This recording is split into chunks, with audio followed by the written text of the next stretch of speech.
talking to me? You talking to me? You talking to me? Well, then who the hell else are you talking? You talking to me? Well, I'm the only one here. By the river, Rio Bravo. Quentin's life experience is cinema. I mean, he lives, breathes, eats, sleeps cinema, so it's natural that he makes films about cinema, you know. And so that's his thing. I mean, that is Quentin Tarantino's style.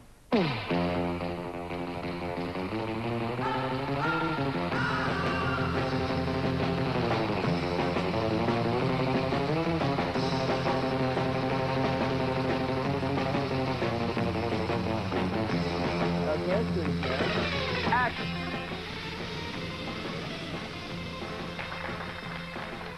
I think he's been, for years, building up this huge, this momentum inside of himself. All these things he's always wanted to say. And he has such energy and conviction that he's now rolling. It's like this spring that had been tightened up for years and years, and he's writing these things and fantasizing, watching movies and writing, and the spring is getting tighter and tighter, and then it starts with, and it just, whoa, it's going.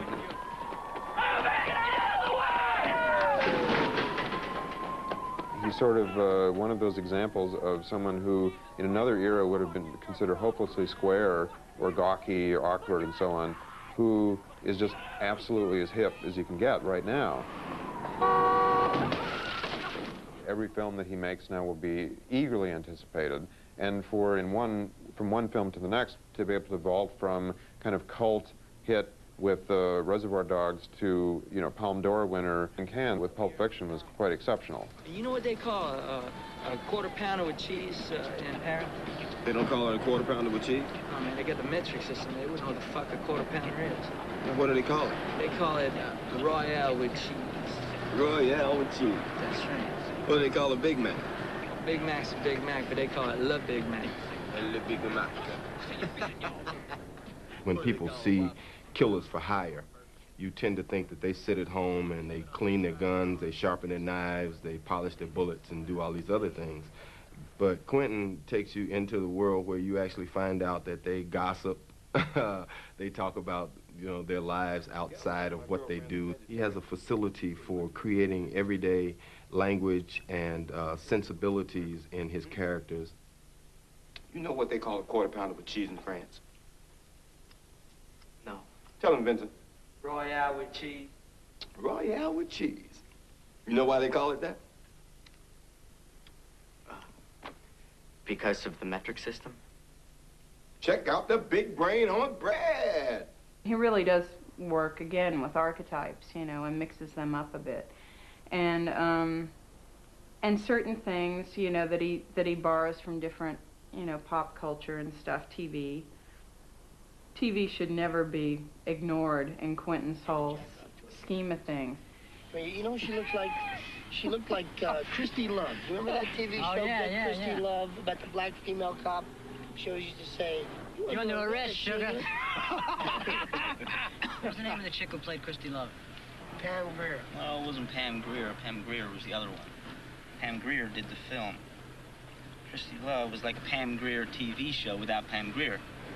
So who was Christy Love? What the fuck should I know? Great, now I'm totally fucking tortured. He's working in genre, but I think the films are very personal to him, and I could see it. I mean, when I saw Pulp Fiction with a little boy just watching the TV, kind of being alone in this big room, and the TV being his friend, and to me, that's Quentin. It's hard to go back to the very, very, very, very, very beginning, because I always remember loving movies, and that was always the one thing that I loved more than anything else. You know, it was just, I mean, it was just, you know, the thing that I enjoyed more. Some kids enjoy sports more, some kids enjoy this or that more. I always was into film. I loved horror films. I was really into like the Universal horror film, you know, Frankenstein, the Wolfman, and everything like that. And then also comedies. And Amaxell was my favorite at the time. And I mean, my first actually kind of like understanding, or I guess where I made genre distinctions in film, was Abbott and Costello Meet Frankenstein. Because when I was a little kid, that was my favorite movie of all time. In fact, if you look at Abbott and Costello Meet Frankenstein now, I mean, it's not like the way they do comedy horror films now. I mean, the Frankenstein monster kills people. He picks that nurse up and throws her through the window, you know, and she's dead. Hurry up.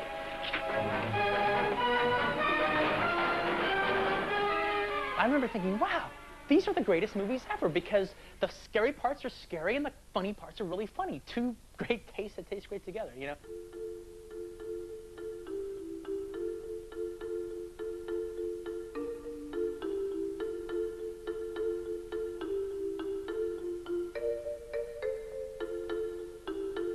It wasn't like he had some advantage, or he wasn't from some place of entitlement. He didn't know people in the business. He didn't even finish high school. Yeah, I quit school when I was 15 or 16. I always wanted to be an actor at that time. So that was the whole, you know, that was the whole game plan, was to be an actor, you know. And when I quit school, I studied with the actor James Best, who was the star of Sam Forward for Verboten and Shock Corridor, and he was, at the time, was the sheriff on the TV show Dukes of Hazzard. Actually, I have a, where is it here? This is my acting teacher. Roscoe P. Coltrane. Part of the thing that Jimmy taught in his class is he taught camera technique. He taught you how to act for the camera. It wasn't about stage, and it wasn't about just acting per se. All right, because his whole idea was, you're in Los Angeles, you're an actor, the way you're going to make your living is, you know, 1 or 2, 3 lines on Quincy, or 1 or 2, 3 lines on the Dukes of Hazzard, or whatever, you know. That, I mean, that, you're in Los Angeles, that's what you're doing. In this scene, you're both in a car, and Bill Shatner is hanging on the hood. What you want to do is get him off. All right, I'm Morty. Ready? Yeah. Okay. I'm driving. Okay. Where the fuck did he come from? I don't know. He just appeared like magic. Well, don't just sit there. Shoot him. Get him. Thank you, Mr. Ritchie. I'm very impressed. You're a very fine actor.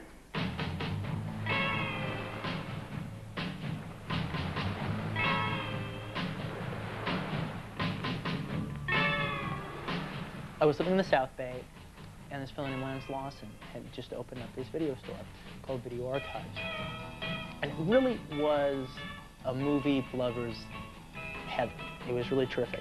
I was a customer there, and I really liked it. And eventually he asked me if I wanted a job. And I was like, yeah, I'd love a job here. This would be a dream.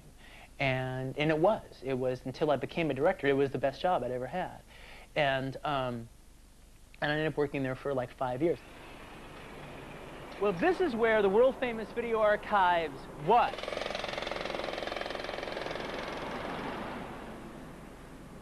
And this is where it is now. So why don't we go inside and take a look?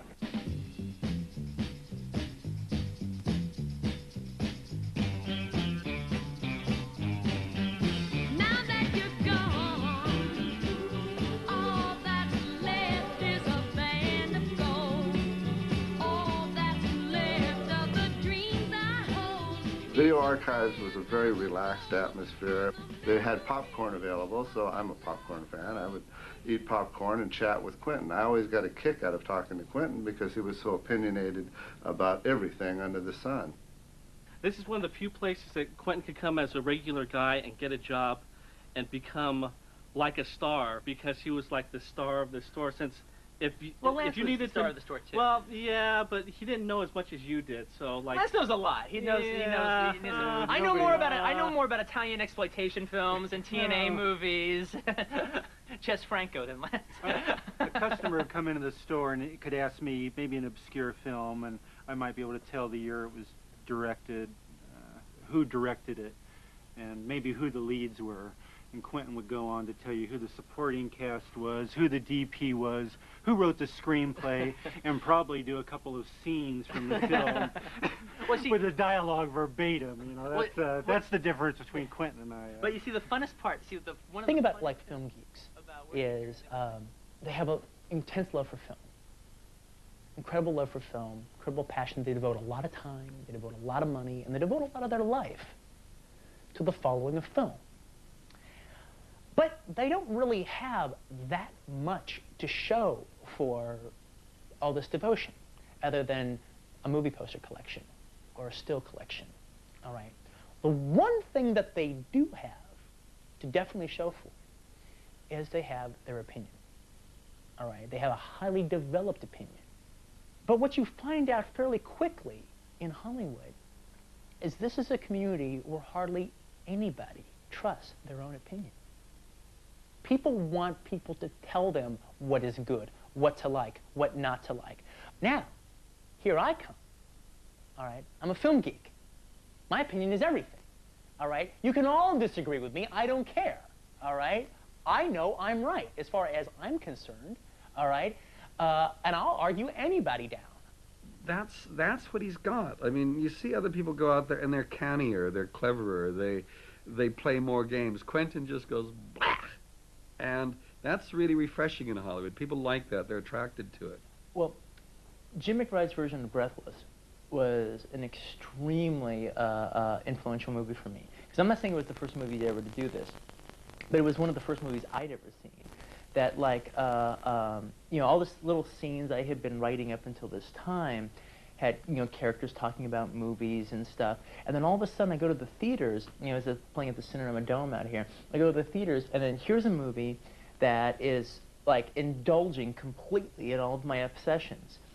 Comic books in the form of the Silver Surfer, rockabilly music, which I love rock and roll, but I particularly love rockabilly music, you know, in the form of Jerry Lee Lewis, and in the form of Richard Gere's character. You know, his character is like one of the most like out-and-out rockabilly characters that there is. And also in the form of movies, all right? You know, not that the characters don't sit around and talk about movies all the time, but with the use of like, obviously, you know, fake process shots going on behind them and everything, you know, throughout the whole film. The killer rock sound. Mr. Jerry Lee Lewis and his perfect piano. And then the way Jim McBride filmed it is he turned all of Los Angeles into like a backlot. But like this scene here, you know, just watching a scene set in front of a phony backdrop, all right, that just hangs as Richard Gere just takes over the screen and basically just sings along to a song, and like that's good enough. Breathless. And then also, if you add to the fact that in this movie, Richard Gere's character is as close to unlikable as you could possibly be, and you still kind of like the guy, you know, and I like that and stuff. Holy I was 22 when I started Video Archives, and by the time I got to about 23, I decided to make a film. And it was a film called My Best Friend's Birthday. It was a comedy. It was like almost like a Martin Lewis kind of thing. Out of the blue, I felt depressed for no reason whatsoever. Just this dark cloud hanging over my head. I was going to commit suicide. I was actually going to commit suicide. I was going to go open the bathroom, I was going to fill a tub of hot water, and I was going to slice open my veins. I was actually going to, I was going to do it. Now, for a 3-year-old to be thinking like that, that's really depressing. You know what saved me? It was the Partridge Family. The Partridge Family was coming on. I really wanted to see it, so I thought, okay, I'll watch the Partridge Family, then I'll kill myself. And, well, I watched it, and it was a really funny episode. It was one where Danny got in trouble with the mob. Well, it was a really funny one. And I didn't feel like killing myself afterwards. It all kind of worked out. What were we talking about?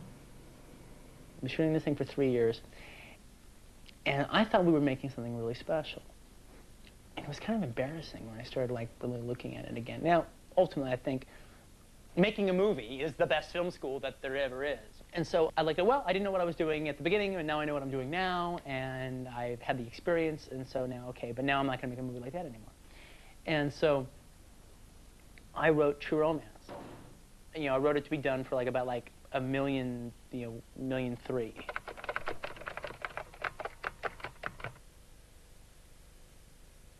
Pauline Kael once said in a thing, in this town you could die of encouragement. All right, well, for 3 years, well, at least for 2 years straight, while I was trying to get True Romance going, it was 2 weeks away. In 2 weeks, we'll have the deal, we'll have the money, away we go. After a certain point, I said, okay, this isn't going to happen. The reason it's not going to happen is because I tried to get too much money when I haven't done anything. Who's going to give me $1 million? All right, so then I wrote Natural Born Killers. The whole idea was, okay, I'm going to write Natural Born Killers, and I'm going to raise $500,000.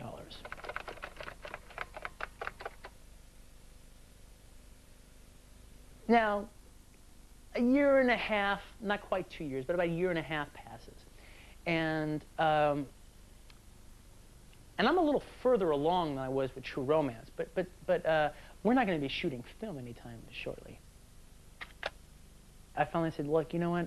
Nobody is going to give me money to make a movie. That isn't going to happen. Why would they? All right? And by this time, it looked like True Romance was going to sell, just the script, all right? And so I was going to have, like, you know, Writers Guild minimum, okay, for it, which is what I was paid for the film. So it looked like I was going to have, like, $30,000 that I could have. And so I decided, well, I'm going to write a film to do for $30,000. Shoot it in 12 days, $30,000, 16 millimeter, black and white, you know, starring some friends, and I will have a movie made and finished.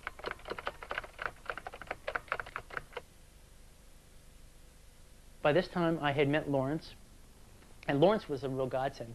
We were both very broke at the time.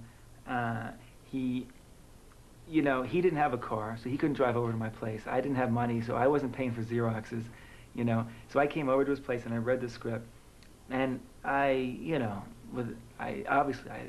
flipped over it. It was an extraordinary piece of writing, and I said, look, you got to give me some time. I think I can raise some real money for this movie. And I was like, no. I've heard that so much. 5 years I've heard that, all right? I tried to deal my way in for 5 years, and it was no sale. So he ended up giving me 2 months, which, as I'm sure any sane person knows, that that's insane. And it's really an undoable thing, especially two people who nobody knows about. Lawrence was an actor too, and he was studying acting, and his teacher's wife goes to the actor studio with Harvey Keitel.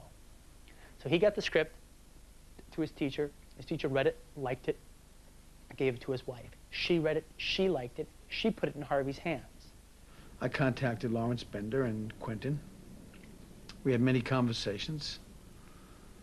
I told them I was committed to making the movie. All of a sudden, we weren't just a couple of kids anymore with a film, with a script like everyone else had. We actually had Harvey Keitel. And then Monty Hellman came aboard, you know, to just kind of act as sort of like a godfather. I was so intrigued by him, as well as the script, that I said, well, you know, maybe I could help you with this. And Monty had done a film for the company Live Entertainment. So he got the script to Richard Gladstein. I made the assumption that whoever could have written this must be an intelligent, articulate person. So if he wrote this in the manner in which he wrote it, you'd have to give him the shot to direct it. Richard was telling me later that basically that unless I had been a complete jerk, he would have made the movie anyway. Quentin shot listed the picture from beginning to end before we got into real full pre-production. Then we cast the movie. And he was really nervous right before casting. But after the first person coming in the room, he realized there was nothing to be nervous about. And then after all that, then he went up to Sundance and he directed a couple scenes. Sundance is this institute that Robert Redford basically started, which is up in the mountains in Utah. And it's incredibly beautiful setting, and the little cabins and everything. And basically, it's a chance to bring professional filmmakers and writers together with people who are trying to get into the business. And it's what people do. They submit scripts and ideas of what they want to do, and then they're given 2 weeks up there, and they make scenes from either films they try to make or whatever. I wanted to experiment on my first scene with long takes. I didn't want to do coverage. I wanted to like just string a bunch of long takes together and see how it worked. All right. This is really like the first time since I've actually kind of got a little bit of sense of what I was doing that I had a camera back in my hand again. It's like every time I ever got burned buying weed, same thing, man. I felt funny about the guy, you know? But I wanted to believe him because I feel like, you know, if he's not lying to me, and if it really is tie stick, whoa, baby, you know? But it's never fucking tie stick. And I said if I ever felt that way about a job, I'd fucking walk. So the fucking money. Hey, look at it. I need you cool. All right? What's done is done. I need you cool. Are you cool? And now Quentin was overlapping. This is what's kind of strange. He had the experience of 2 groups of professionals. And the previous group, whose name was, I won't reveal, had really been pretty rough on him, I think. Really majorly rough. All right. And they were saying, yeah, but you know, these long takes, oh my God, and da-da-da-da, you know, and like, yeah, your shots are fine, Quentin, but there's not enough of them, and I didn't like that big wide shot. I saw the, because I did some big wide shot. They were supposed to double for the warehouse where the camera was on the floor, you know, and I liked it. I thought it worked really great. Yeah, I'm just seeing too much floor. And then I had this big shot in this mirror where they're talking, I didn't like that. They didn't like anything. Anyway, that group leaves, and then the next group comes in. And the next group is Terry Gilliam and Volker Schlondorf and Stanley Donen and Robert Estrin. They get in there. And our group loved Quentin because here was a man with such incredible enthusiasm and this outrageous script, amazing energy, great dialogue, and just the sheer audacity of what he was doing. Damn it, I swear to God, I am fucking jinxed! What? Hey. And this is where the Sundance Institute, I think, was a very useful thing, because he went there with all this energy and all these ideas and his big chance to show everything he could do, and he did it all in each of these short scenes. He did there were camera angles here, they were everywhere. The camera wouldn't stay still. It was up people's noses, down their throats. It was, woo, and you couldn't see anything. And I think that was a really useful thing for him to get out of his system. I think somebody had a talk with him and said, you have to just slow down here. But, yeah, he had a lot of energy and enthusiasm at Sundance, and he had it on set too. I think he was able to hone his ideas more, and he had more focus when we were actually shooting.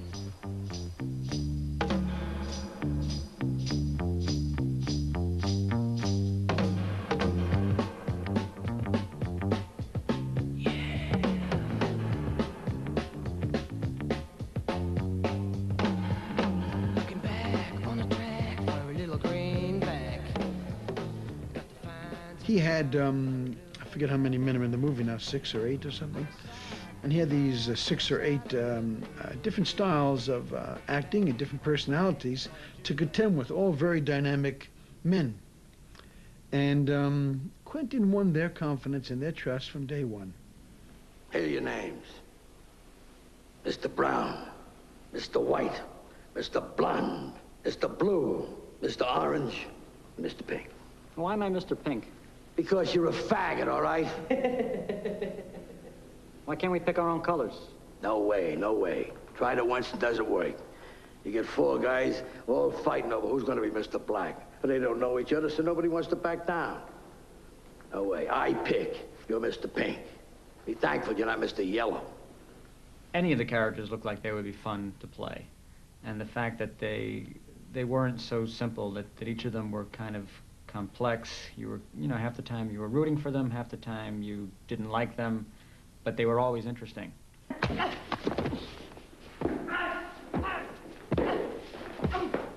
wanna fuck with me? I'll show you who you're fucking with. You wanna shoot me, you little piece of shit? Go ahead, take a shot. Fuck you, White. I didn't create this situation. I'm dealing with it. You're acting like a first-year fucking thief. I'm acting like a professional. They get him, they could get you. They get you, they get closer to me, and that can't happen. You're looking at me like it's my fault? I didn't tell him my name. I didn't tell him where I was from. Shit, 15 minutes ago, you almost told me your name. Your buddy there is stuck in a situation you created. So if you want to throw bad looks somewhere, throw them at him here. You kids shouldn't play so rough. Somebody's gonna start crying. His mom once told me a story about how he was always, he would, when he'd be playing with his G.I. Joes and making up things, and he'd be saying these outrageous things, and his mom would be like, Quentin, don't use that kind of language, and he'd say, it's not me, Mom, it's the characters. It's the guys. That's what they'd say. You almost killed me! Asshole! If I know what kind of guy you were, I never would have agreed to work with you. Are you gonna bark all day, little doggy? Or are you gonna bite? What was that? I'm sorry, I didn't catch it. Would you repeat it? Are you gonna bark all day, little doggy?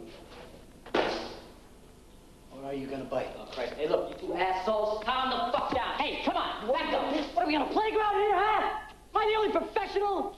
I thought that perhaps Quentin's father was associated with these kinds of people, or a brother, or an uncle, or he himself in the neighborhood. And I was a bit astonished to discover that neither of what I thought was so, and that he gathered all of his awareness about these characters from watching movies. I think my favorite war movie probably is De Palma's Casualties of War. And there's a scene in here, it happens towards the beginning of the movie, where Sean Penn's character's best friend is shot, and he's taking care of him. And it was probably like, I really used it when I was doing Reservoir Dogs, as far as like, just like, not copying it frame by frame or anything, but just when I was writing the script emotionally, as far as like this scene at the beginning between Mr. Orange and Mr. White, when Mr. Orange is shot and Mr. White's dealing with him. Just the feeling between the two men and trying to convince somebody that he's okay. Sarge, I'm in trouble, man. I'm in trouble, Sarge. It ain't nothing, Brownie. It ain't nothing. You're hurt. You're hurt real fucking bad. But you ain't dying. I'm gonna die.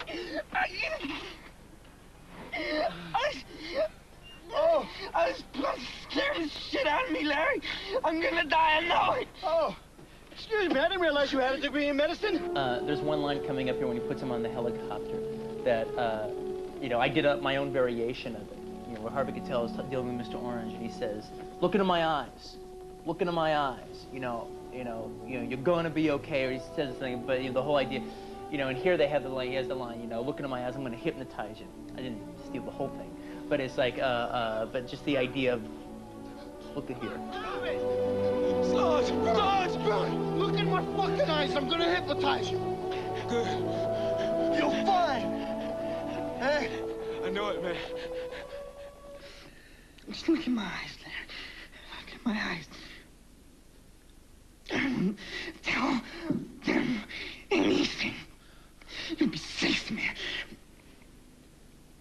You're not gonna fucking die, kid, all right?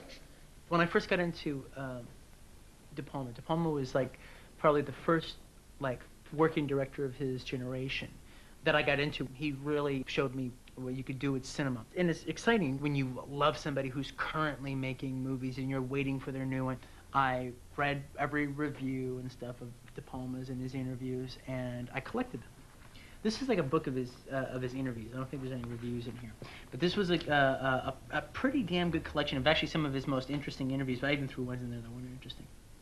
I was going through the scrapbook that I used to keep, and I hadn't looked at it maybe in like at least 6 years. Right. And I was going through it and everything. And it was all the interviews she did at the time of Body Double and Scarface and everything. And I'm like seeing like all their pull quotes on violence. Right. You know how that was Right. their headline. Right. But I had never thought about it back then, and now I'm like, oh my God. What I've been going through about having to talk about violence and having to talk about this and what I think about it, it's like, well, Brian's been going through this for the last 15 years. Yeah. Well, the thing about that is that, especially on television, because when we talk about violence, everybody suddenly tunes in, and while we're discussing violence, they're going to show a sequence from one of our most violent pictures. and they're going to sell a lot of products. But see, the thing, one of the things you said, though, that I've like used in different interviews, because it was just so right on the money, that when you, as a filmmaker, when you deal in violence, you're actually penalized for doing a good job. Absolutely, because you want to make the sequences as effective and as moving as possible. You use all the things you've learned from other directors and things you've invented yourself.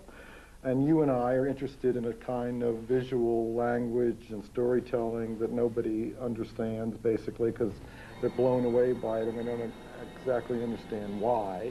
And then they say, well, my God, somebody was being knifed or somebody was being shot. This is horrible and reprehensible, and I feel badly about enjoying it.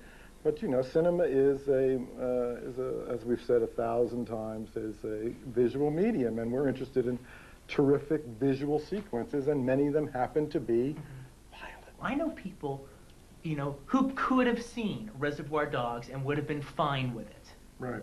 All right? But when they hear violence, violence, violence, you know, they talked about Reservoir Dogs as if it was one of the most, as if it was the most violent movie ever made. Right. Now, someday I may make the most violent movie ever made. I wouldn't mind people saying it, but I didn't. Right. You ever listen to Kay Billy's Super Sounds of the 70s?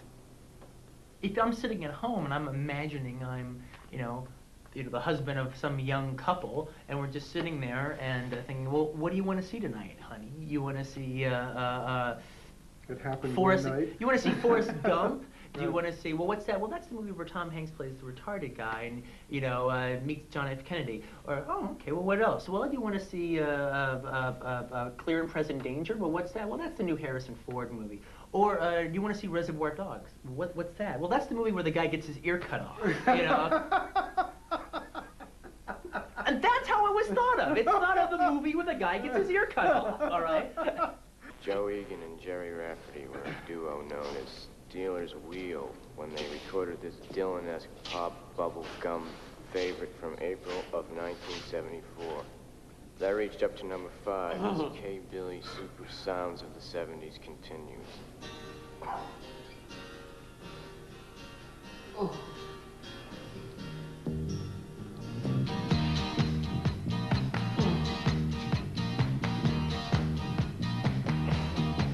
Well, I don't know why I came here tonight. I got the feeling of something ain't right. I'm so scared in case I fall off my chair. And I'm wondering how I'll get down the stairs. Clowns to the left of me, jokers to the right. Here I am, stuck in the middle with you. Yes, I'm stuck in the middle. Reservoir Dogs, the ear cutting off scene. I mean, people went on about how shocking it was. I mean, I thought it was brilliantly done because you don't see anything. And that's what was so good about it. And yet people describe it as if they saw it. They thought it was gratuitous. And I thought he did it as well as you can do something like that. Because of the way that he set up the characters, even though the violence is cruel, it doesn't feel necessarily cruel to me.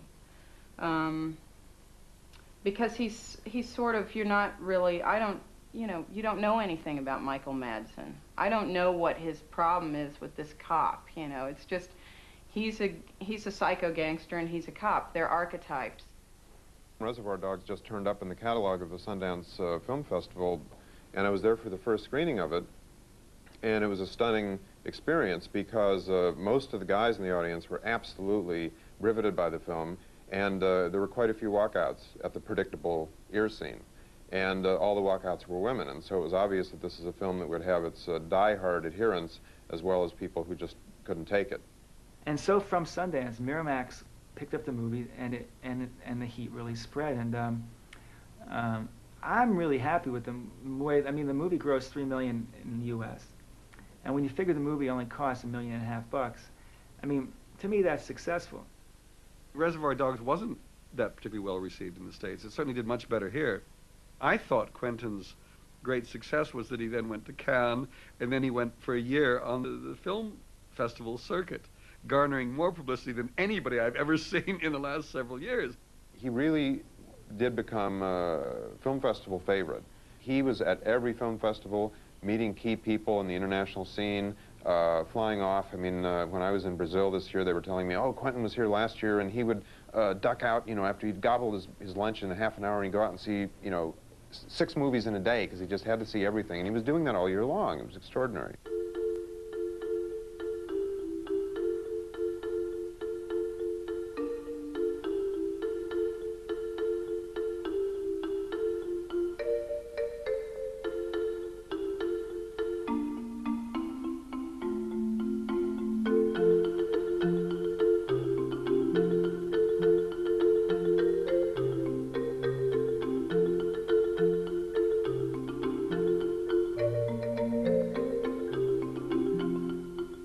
They spent a huge amount of money on it because Tony is a recognized director of a certain scale, so you get more money for doing that.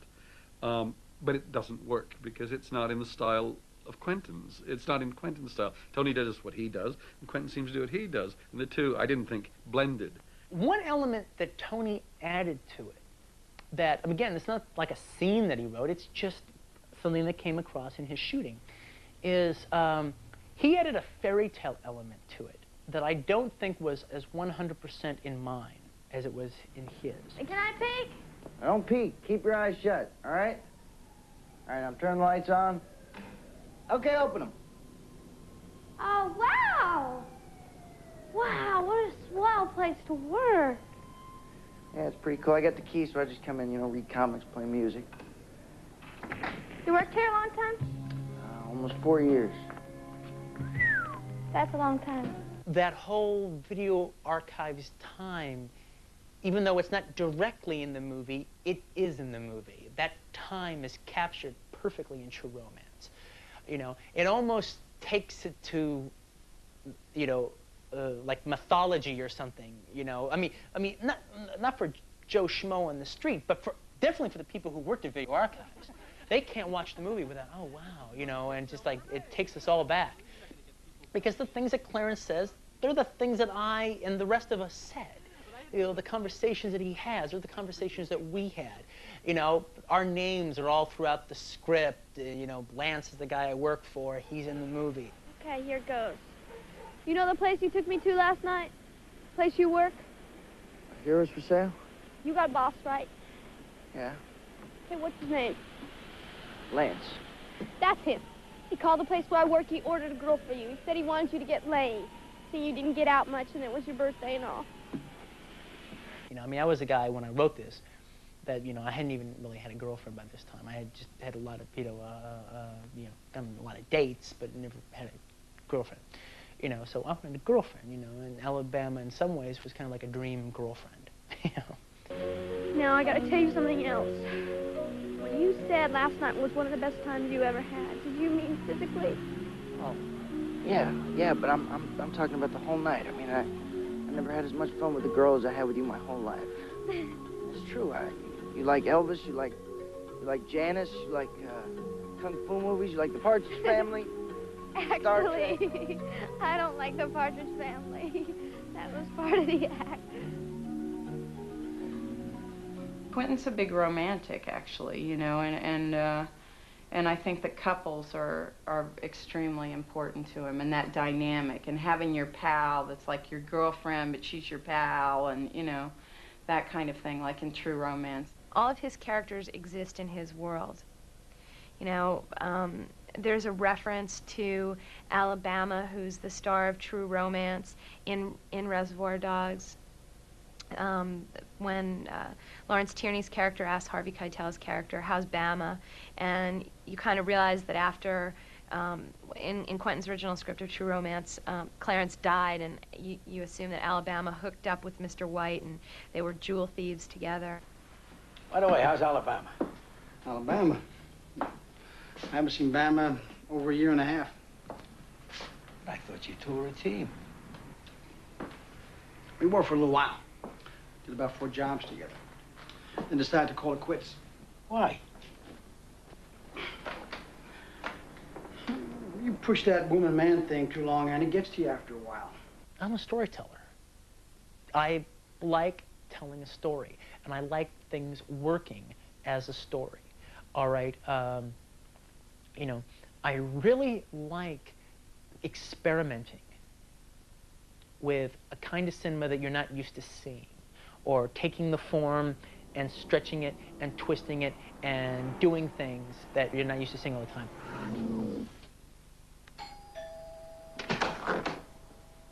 You're Jimmy, right? This is your house? Sure is. I'm Winston Wolfe. I solve problems. Good, we got one. So I heard. May I come in? Yeah, please do. You must be Jules, which would make you Vincent. Let's get down to brass tacks, gentlemen. If I was informed correctly, the clock is ticking. Is that right, Jimmy? 100%. Your wife, Bonnie, comes home at 9:30 in the a.m. Is that correct? Uh-huh. I was led to believe if she comes home and finds us here, she wouldn't appreciate it none too much. You wanted that. All right, that gives us 40 minutes to get the fuck out of Dodge. Which, if you do what I say, when I say it, should be plenty. Now, you got a corpse in a car, minus a head in a garage. Take me to it. I'm trying to make things funny that you're not used to seeing in a humorous light, all right? And I'm not necessarily doing it by making fun of it. Oftentimes, I'm trying to show it in such a realistic setting, but with the foibles of real life thrust onto this, you know, action-adventure situation, but like how it would really play in real life, you know, so it starts seeming absurd.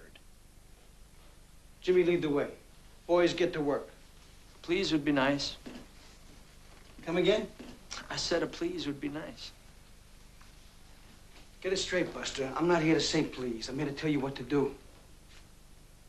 And if self-preservation is an instinct you possess, you better fucking do it and do it quick. I'm here to help. If my help's not appreciated, lots of luck, gentlemen. No, Mr. Wolf. It ain't like that. Your help is definitely appreciated. Mr. Wolf, listen. I don't mean disrespect, okay? I respect you. I just don't like people barking orders at me, that's all. If I'm curt with you, it's because time is a factor. I think fast, I talk fast, and I need you guys to act fast if you want to get out of this. So, pretty please, with sugar on top. Clean the fucking car. In the case of Pulp Fiction, the starting off point, the jumping off point for the piece was the idea of doing a crime film anthology. You know, I'd never seen a crime film anthology before. And yet those were like the ones that were like the most done in paperbacks, you know, like the Black Mask magazine and stuff. And so I thought of the idea of doing that in a film.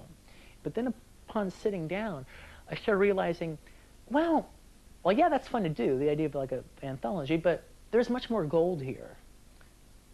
It could be really neat to do 3 separate stories, but have the same group of characters floating in and out. The fuck is this place? This is Jack Rabbit Slim's. An Elvis man should love it. Come on, man, let's go get a steak. You can get a steak here, Daddy-O. This scene is the scene where Vincent Vega, John Travolta, has to take out the big man, Marcellus Wallace, he's referred to as the big man all the time, take out his wife, Mia Wallace, on just take her out to dinner. And it's the entertaining escapades that ensue, you know, when she picks Jack Rabbit Slim's as the place to go. In a Rob Reiner movie, this would be like about $1 million. All right. I mean, this exact set and everything, but our production designer, because he's a genius, did the whole thing for $150,000.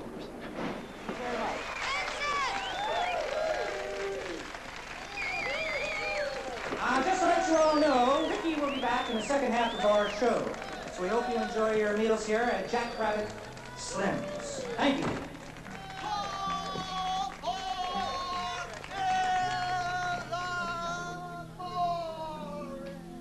What do you think? The idea in this scene, basically, Quentin wanted to have it be as drawn out as it would be if you were meeting someone for the first time and you didn't have anything to talk about and you were a little awkward to begin with. So, Marcella said you just got back from Amsterdam. Sure did. How long were you there? Just over 3 years. I go there about once a year to chill out for a month. No kidding. I didn't know that. Why would you? I like that idea that the whole thing is about a date. The date. He's going on the date. He's going on the date with Mia Wallace. He's going on the date. All right? And when you get to the date, you have a date. You're with them. You don't just, like, You know, da-da-da-da, da-da-da-da, da-da-da-da, da-da. Oh, you too? Yeah. Oh, let's go. You know, all right, and then they split. You know, I like the fact that you actually hang out with them, that you get to know Mia, and you actually get to know Vincent with Mia through the course of the time that they're together. There's a lot of dialogue that's been taken out in this scene. I actually lobbied pretty hard to take out even more dialogue. And Quentin really stuck by his guns and really wanted it to remain as long as it is, especially the silence where they're not talking to each other.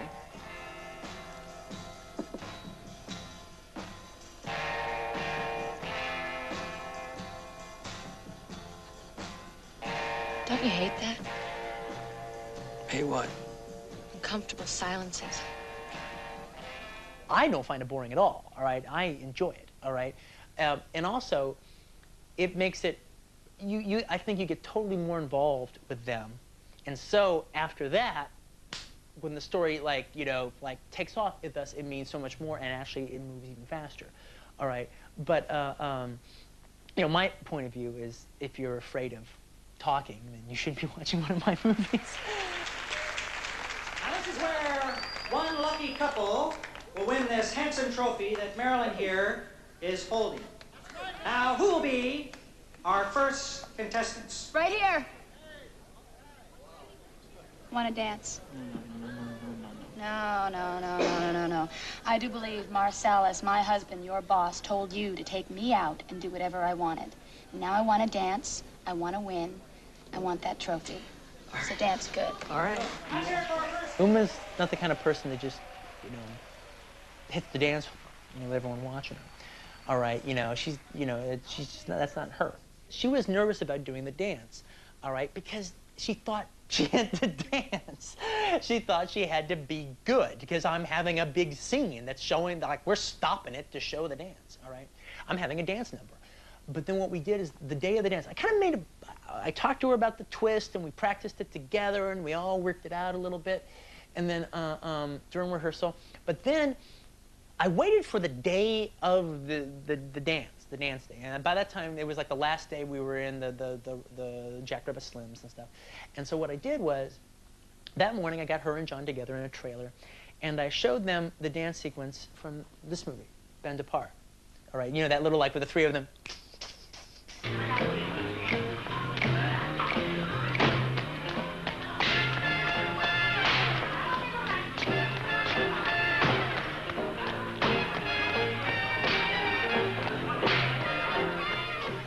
And I go, that's what I want. As far as, you know, they're not dancers. They're not executing a dance perfectly. But for my money, they're the greatest dancers in the world. They're having fun. They're not dancing well, but they're actually dancing great because they're having fun. And I'm enjoying watching them, enjoying doing the dance. That's what I want you to do. And they both got it. They just, once they saw that, they just, okay, I know exactly what you want. Let's do it. They had a high-five phone, oh boy, did they let it blast. 700 little records, all rock, rhythm, and jazz. But when the sun went down, the rapid tempo of the music fell. C'est la vie, say the old folks. It goes to show you never can tell. The Palme d'Or goes to Pulp Fiction.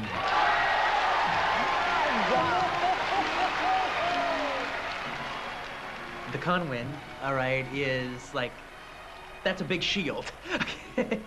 You know, when they're throwing bricks at me on general principle because my films are violent or this or that and the other, all right, in some ways the Conwin is like a good thing that just says, you know, you're misunderstanding me. I'm not just about that. I'm about other things too.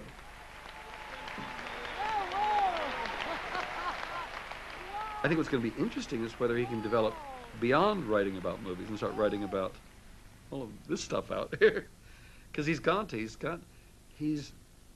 mean, we all keep talking about this, I mean, friends and all, we keep talking, what's Quentin going to do next? He's got to mature. He's got to stop being this cinema freak kid who is so clever and so wild, because it's the most dangerous thing that can happen to you, is to be successful within that system, because they want more of the same, and you can live in this totally fantasized world. It's a cult, really, around Quentin. And it's happened so quickly that I just think that I'm like his mother right now. I just hope that, you know, that he'll get the opportunity to develop, you know. I don't want to be known at the end of 15 years as the gun guy. Now, I like making these kind of films. I have an affection for them. I like seeing them. I like reading these kind of novels. I like doing other things too. I have an idea for a movie I might do coming up about, you know, how a guy feels about his ex-girlfriend. All right, and you know, if you feel, you know, a strong way about your ex-girlfriend, you know, is she my first love, or was she my true love? Which one was she? All right, when it's happening to you, it means everything. It's the most important thing in your life.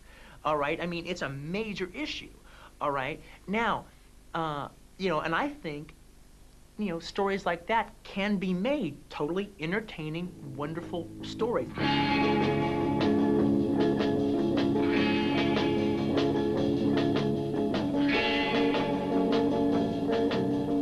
Where Eagles Dare is my personal favorite of the Guys on a Mission. I love Guys on a Mission. I'm gonna do a Guys on a Mission movie someday.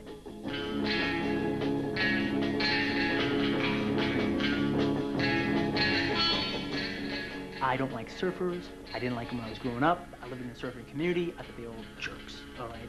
And I like this movie so much. Surfers don't deserve this movie.